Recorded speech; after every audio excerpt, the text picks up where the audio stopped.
भारत की माँ गाथाओं में कुछ घटनाएं ऐसी हैं जो कल्पना से परे हैं, जो सिर्फ कहानियां नहीं बल्कि गहरे अर्थ और प्राचीन ज्ञान का प्रतीक है।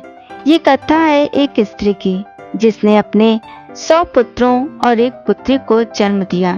यह कथा है त्याग की, भक्ति की और एक ऐसे रहस्यमय विज्ञान की जिसे आज भी हम पूरी तरह से नहीं समझ पाए। और ये कथा है गांधार की राजकुमारी और हस्तिनापुर की महारानी माता गांधारी की। गांधार की राजकुमारी महाराजा सुबल की कन्या गांधारी बचपन से धर्म, संयम और तपस्या में रुचि रखती थी। जहाँ एक और अन्य राजकुमारियां श्रृंगार और राजसी सुख में व्यस्त रहती थी, वहीं गांधारी का मन जो है शिव भक्ति में लीन रहता था। गांधारी की माँ सुदेशा एक दिन कहती है, बेटी दिन रात इस तरह शिव पूजा में क्यों लगी रहती हो? तुम एक राजकुमारी हो, तुम्हें राजसी कर्तव्यों और विवाह के लिए खुद को तैयार करना चाहिए। गांधारी शांत स्वर में बोलती है, माँ विवाह और राजसी कर्तव्य तो भाग्य का हिस्सा है, किंतु शिव जी की भक्ति से जीवन का हर मार्ग प्रशस्त होता है। उनकी आराधना से ही मुझे शांति मिलती है। गांधारी की इस धार्मिक प्रवृत्ति का उल्लेख महाभारत के आदि पर्व में भी मिलता है। उनकी तपस्या और भक्ति इतनी गहरी थी कि उन्होंने भगवान शिव से एक विशेष वरदान प्राप्त किया था। समय के साथ साथ गांधारी का विवाह हस्तिनापुर के युवराज धृतराष्ट्र से तय हुआ।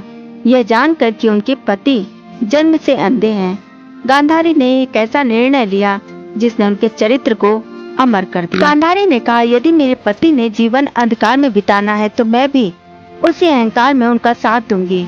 मेरे पति जो देख नहीं सकते, मैं उस संसार को अपनी आंखों से नहीं देखूंगी।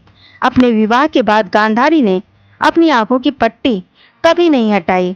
उनकी पतिव्रता और सेवा भावना से प्रसन्न होकर एक बार स्वयं महर्षि वेदव्यास हस्तिनापुर पधारे। बोलते हैं, देवी मैं तुम्हारी भक्ति और सेवा से अत्यंत प्रसन्न हूँ, कोई वरदान मांगो। गांधारी ने कहा, हे महर्षि, मेरे पति के भाई कुंती पुत्रों से उनका वंश बढ़ रहा है। मैं भी चाहती हूँ कि मेरे 100 पुत्र हो ताकि मेरे पति का वंश भी उनके जैसा यशस्वी हो। वेदव्यास ने कहा, तथास्तु, मैं तुम्हें वरदान देता हूँ कि तुम्हारे 100 पुत्र होंगे। यह वरदान कोई साधारण आशीर्वाद नहीं था, यह महाकाल के मुख से निकला एक वचन था जो प्रकृति के नियमों से परे था। वेदव्यास के वरदान के बाद गांधारी गर्भवती होती है। महीने बीत गए, साल बीत गया, पर गर्भ से कोई संतान उत्पन्न नहीं हुई। गांधारी अपने पेट को सहलाते हुए दर्द भरी आवाज में कहती हैं, हे भगवान, क्या मेरा मातृत्व अधूरा ही रहेगा? क्या महर्षि का वरदान व्यर्थ जाएगा? कई वर्षों तक गर्भवती रहने के बाद गांधारी के धैर्य ने जवाब देना शुरू किया। कुंती के पुत्र का जन्म उनसे पहले होने के कारण वह बहुत दुखी और निराश थी। एक दिन गुस्से और निराश में उन्होंने अपने पेट पर जोर से प्रहार किया। इस प्रहार के कारण उनके गर्भ से एक मांस का लोथड़ा बाहर आ गया।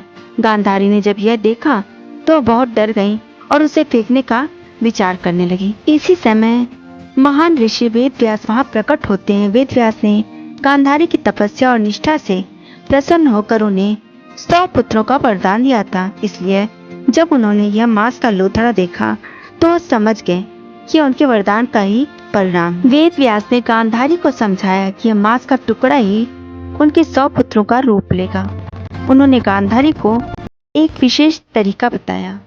उन्होंने मांस के उस लोथड़े को 101 टुकड़ों में काटने को कहा।